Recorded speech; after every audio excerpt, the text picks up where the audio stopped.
Brooklyn in the house. Brooklyn stand up. My name is 𝘬𝘀𝘀𝑗𝑗.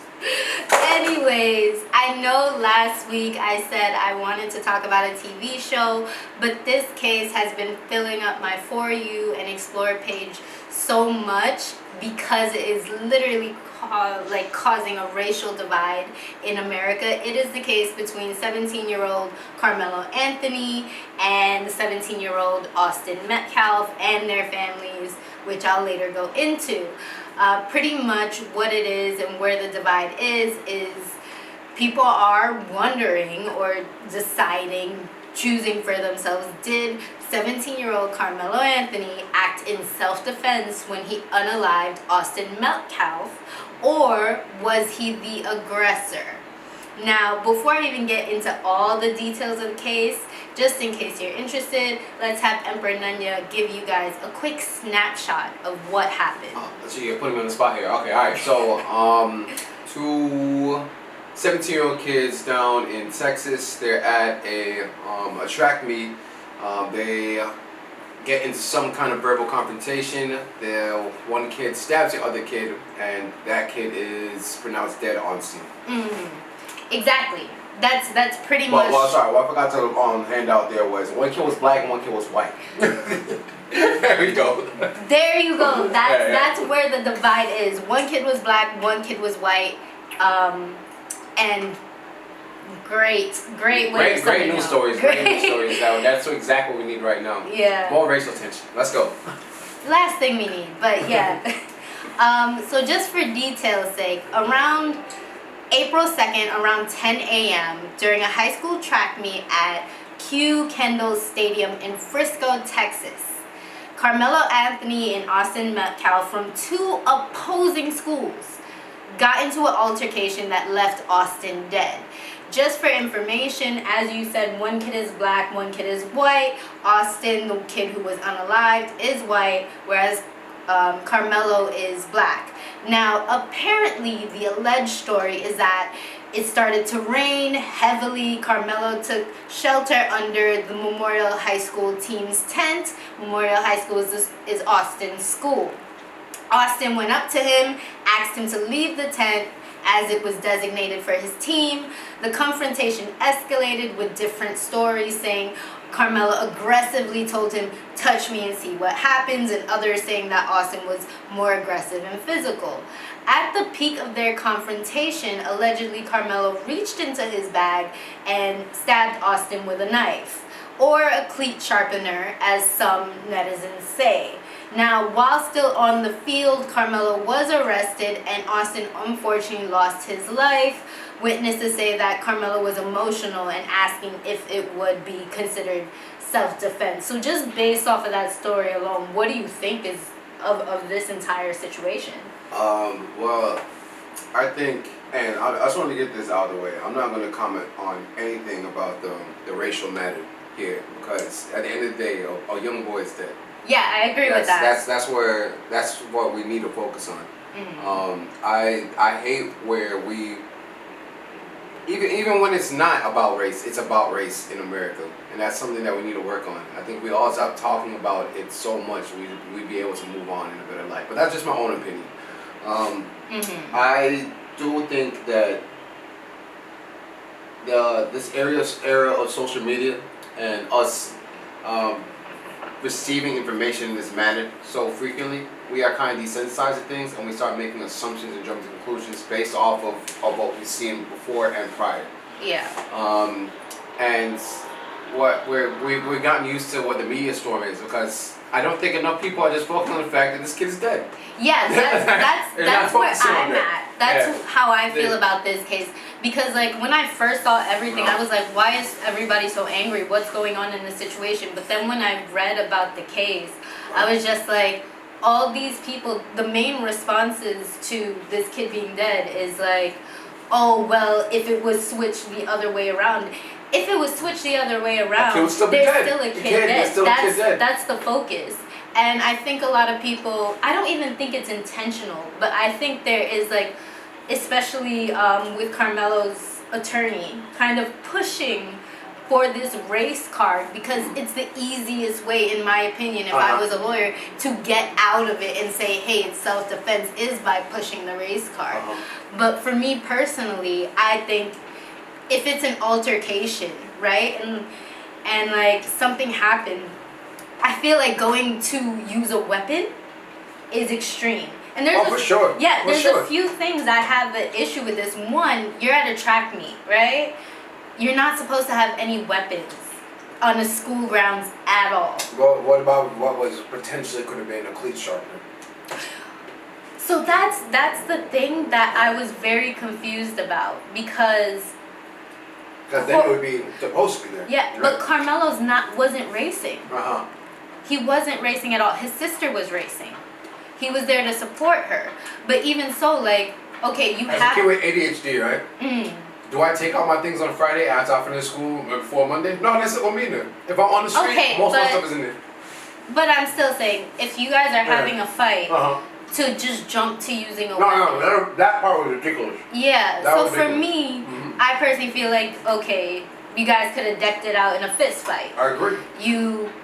But instead you went straight to a weapon. I think what we also, because I was in the South for just a little bit in my teen years, and the way they treat the school rivalries is much different from what we're used to. It's extreme. Yeah, it's like towns are actually physically, it's like towners will physically assault each other after games and stuff. I'm talking about like local. Is it because it's like it tends to be like 1 or 2 schools per town or something like that? Right, because it's a form of entertainment. I'm talking about, this goes back to like the 40s and 50s, and it's just like a really big part of their culture.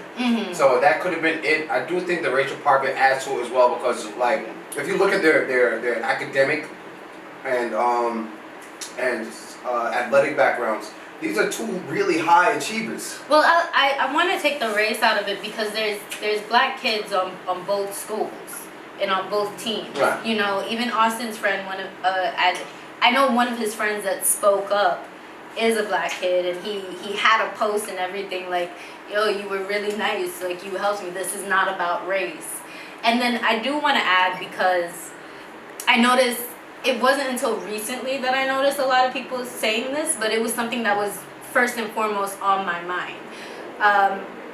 Karmelo went underneath another school's tent. Now, when I was in high school, when I had competitions, we were each given our own room. And nobody was allowed to go in that room unless you were from that school, because it could be considered cheating. It could be considered intimidation. It just wasn't allowed. Like, unless you were really, really cool with those people, then you guys could go into each other's rooms. Like, we had another team that we were really cool with, and like we would drop in to say hi or things like that. But outside of that, we weren't allowed to. So for me personally, I do understand on Austin's end, hey, this is not your school. We have a track race. A track meet here, you know, we might be discussing certain things, and, you know, you gotta leave. Versus Karmelo's side of things, where he's like, yo, it's a heavy rain, you're the first shelter I got into. It honestly, in my opinion, I think the thing that would have changed everything is how Karmelo came into the tent. Did he come into the tent like, hey guys, it's raining, can I just chill out in here? Or did he come in and he was like minding his own business, being to himself, and people are wondering what's going on? Or did he even come in aggressively? I think that first introduction part really will make a difference. And how do you feel about that?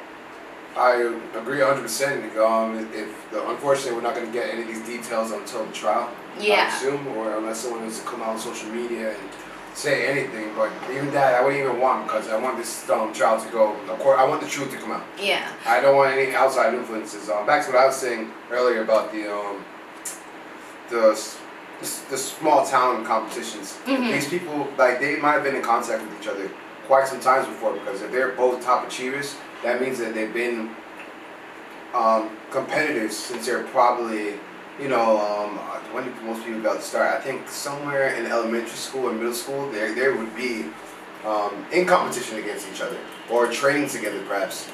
I don't think so, because I can't recall if Austin Metcalf was on the track team, I'm gonna assume he is, but Karmelo was on the football team. Right, so that's what I mean. As in he was also a football player. So they would have been Austin was also a football Austin was also a football player. Okay, so then they both were football players. So they may have interacted and know of each other and have a previous beef. And Karmelo, he's a captain of this team, right? So they probably do have an idea of each other, have heard of each other, seen each other. Especially if they're especially if they're the same age. Okay. Mm-hmm. Yeah. Right. Okay, I get what you're saying. And also in school, I'm sure I've been around athletic teams. Mm-hmm. There's a thing where people like to rag on white boys. I'm sorry, that's what they like to call them. I mean, affectionately, not affectionately. This is something that people in black culture do, and a lot of these teams in the South, they're primarily filled with black folk, man. Yeah, it's primarily filled with black folk. So it's like whatever you feel in New York, it's 10 times more. From my own personal experience, and I'm sure inside in this area, that's something that is going to come up because I'm not sure if Austin was a captain of this team, but Karmelo was. Mm-hmm. So if there was any tension or anything, he's going to try to save face. And this is a lot of ego we're talking about here. These are children. Yeah. Yeah, these are kids. That's the time in your life where you feel invincible. Right. And if you have like an almost propaganda machine behind you, it's us versus them. This team versus that team. This school versus this team. This exasperates these situations. Yeah. Well, I'll say you definitely brought up a lot of good points, especially with your experience living in the South as well as living in the North of America. I will say, in regards to information coming out until the case, which is supposed to go to grand jury, I believe end of June, to see if it's worth going to trial. Apparently, people that were there, authorities asked them not to say anything, and there is a video. There is a video of the entire altercation. So, as you said, we probably won't see that until trial. Right. If it does even get to trial, but I do think it's going to get to trial. Right. I do believe... Because he's pleaded not guilty. Yeah, so, he's pledged self-defense and everything. Yeah. And I do believe, their lawyers find out about items in discovery sometime in the next few weeks. Right. Since then, since the incident on April 14th, Karmelo has been released on bond, which was initially set at $1 million, but later reduced to $250,000. And he's on house arrest, I believe. Or no, he's on ankle monitor, so he's able to... No, he's on house arrest. He's on house arrest, okay. He's on house arrest. He does have an ankle monitor, but he's required judicial permission in order to leave his house. Oh, so he can't leave his house. He can't leave his house. I will say there's a lot of interesting things around both of these people outside of the case. Like, for instance, when they lowered the bond from $1 million to $250,000, apparently prosecutors mentioned that Karmelo has a separate assault case that was on February 4th of this year. So people are wondering, hey, what's Karmelo's track record? Does he have anger issues? Is it, as you said, the ego? Right. Yeah. And that would, of course, if that case is brought up, or his history of cases or whatever, regardless of whether he's a great student or not, that could bite him in the butt when it comes to this trial. For sure. And also, we know about the favoritism of student athletes in school. When we talk about their GPAs, we take it with a grain of salt. Yeah, student athletes have so many benefits in so many different ways. You sound like a hater. Well, I say this because I have personally read up on cases of women who have been essayed by student athletes. Yeah, for sure. And especially in small towns, it's kind of like, don't even say anything because the whole town will come out to get you. And I've literally heard of cases with that. But also, I'll say another interesting thing about the case is that both families did receive donations from fundraising campaigns. However, there's been an outcry because Karmelo's family has been mentioned to be living in a much more expensive house. And there's rumors, I haven't 100% confirmed it, that they bought a new house or they bought a new car. Now, we have no idea if these things were already in the works prior and it just conveniently happened at this time or if it was new purchases. The family did allocate and say, hey, the money from that fundraising, it goes straight to his lawyer fees and things like that. And I think that's the most interesting thing about this case, is that Karmelo is from an affluent or wealthy, living decently good black family. So this is an interesting case because usually in something that has racial undertones, it's usually the poor black kid against the rich white kid. But in this case, both of them are well off. Right. Correct. Yeah. So the other thing that happened with this case is that on April 17th, Karmelo and his family had a press conference. Did you hear about this? Right. I believe it was Metcalf's father. Yes. That he interrupted him while he was making a statement, and he had to be removed from the from the press conference. Yeah, that conference was to address the case and counter any misinformation. And you're right, Metcalf's dad, Austin's dad, he did come there. He didn't say anything. He just came, he stood, and then he was escorted out. And for many people, this is where it furthers the divide. Some people are like, oh, Austin's dad came there to intimidate them. Whereas other people are like, do you see how Austin's dad came to a place he wasn't invited in, and when he was asked to leave, he left? Didn't cause an issue, didn't fight back. And for many people, they say like, oh, Karmelo could have done that. But once again, I also think there's heavy rain. If somebody tells me to get out in the rain, I'm going to be like, hey, can I stay? And especially we have to take into account, these are kids. They're kids. They're kids. They're actually the legitimate kids. I'm not talking about somebody who was in college or in their 20s or early 20s or something. These are literally minors. Let me not say unfortunately. Karmelo's going to be charged as an adult under Texas State Acts. I believe it's 17 years old and up. I believe I read somewhere that family has been placed into a safe house earlier. When they had to move. They had to move because people were showing up at their house. Right, because the thing is that if this was just between these two families, right, this would be a completely different case. But it went viral. This is a national case now. This is people against people. That's what's happening here. And regardless or not, if they were moved into a house, so I can't say the state is going to try to move them into a house that's not in a private area, you know, in a secure, gated facility. So I think that was taken out of context there. If they are using the money that they're receiving to try and upgrade their lives in the face of tragedy, then that's just disgusting. Yeah. But if it's just for the safety of their family and it was court approved, then I don't see an issue. Yeah. Well, I do think if they were using the family did say that they're not using the funds they're not misusing the funds, and of course I think considering how big this case is, they may have to prove that or have receipts of that. So,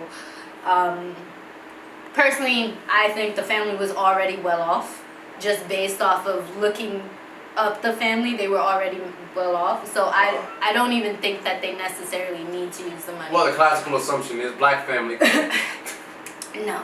The family, Karmelo's family is well off. They were doing good for themselves before this. But I know the media would push that type of thing. We just made those assumptions usually. That's the stereotype. Yeah. I will also add that aside from the press conference Karmelo's family did, this isn't entirely to do with the family, but it does affect Austin's family.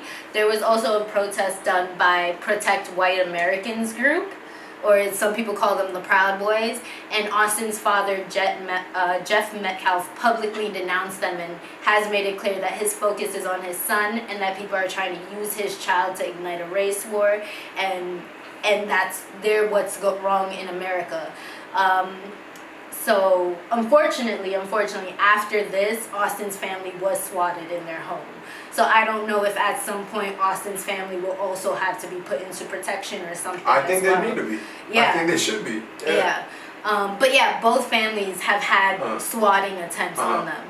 And I do think they need to have some way of vetting those swatting processes, because I know you told me before that there are some live streamers or streamers where people will have them swat their house, and it's like, it's traumatizing. For sure. And and a lot of these times these people who do swat these streamers and celebrities, there's no repercussions because it's hard to be tracked. Yeah. They call through anonymous hotlines. Right, exactly. Yeah. And it's dangerous. There's been cases of people. Yeah.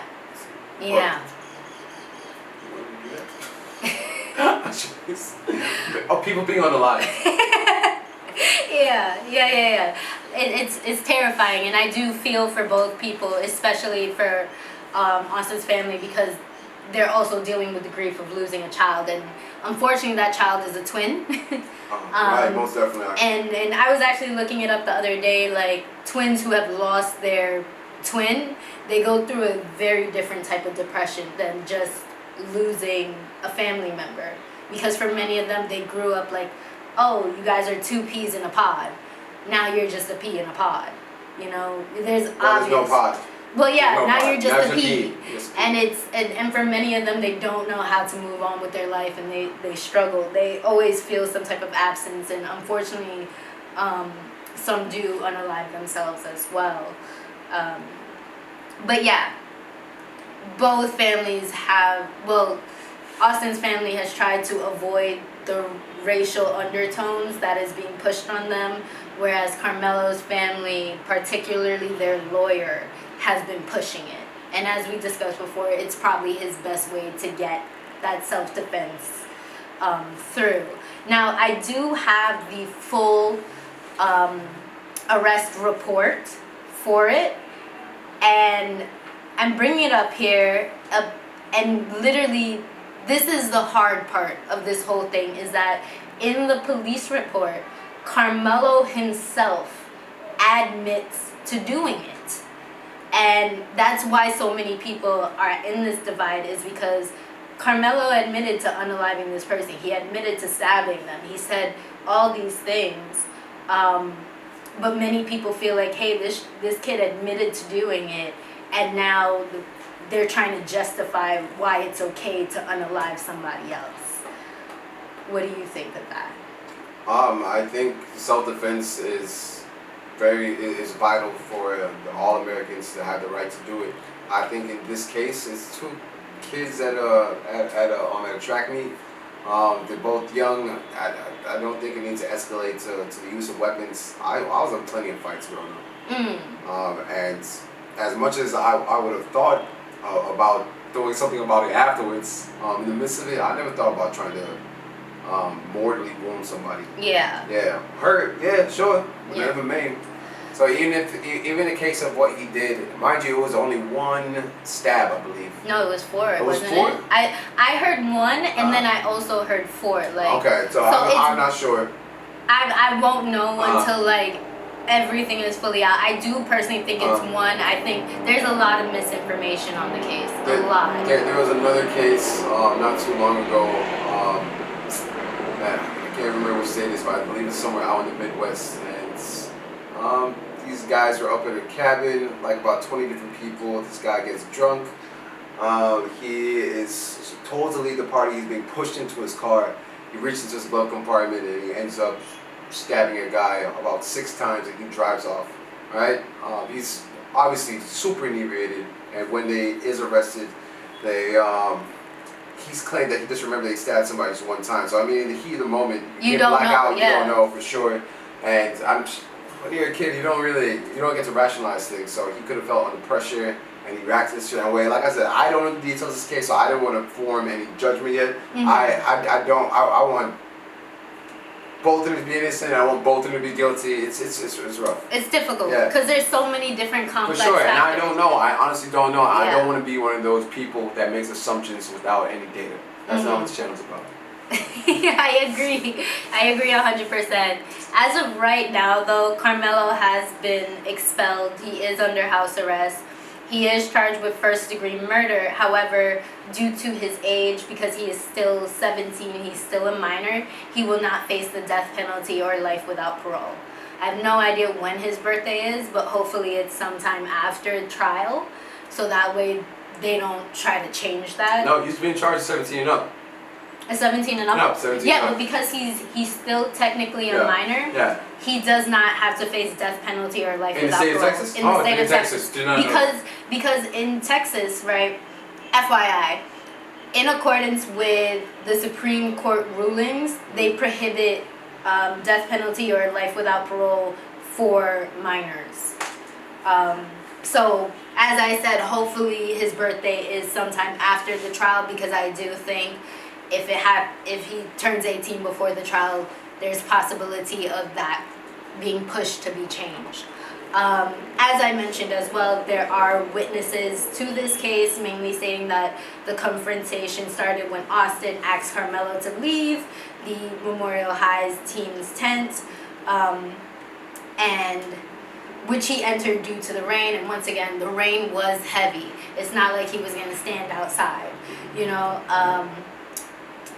Rumors once again say Austin touched Karmelo, who responded stabbing him in the chest before running away.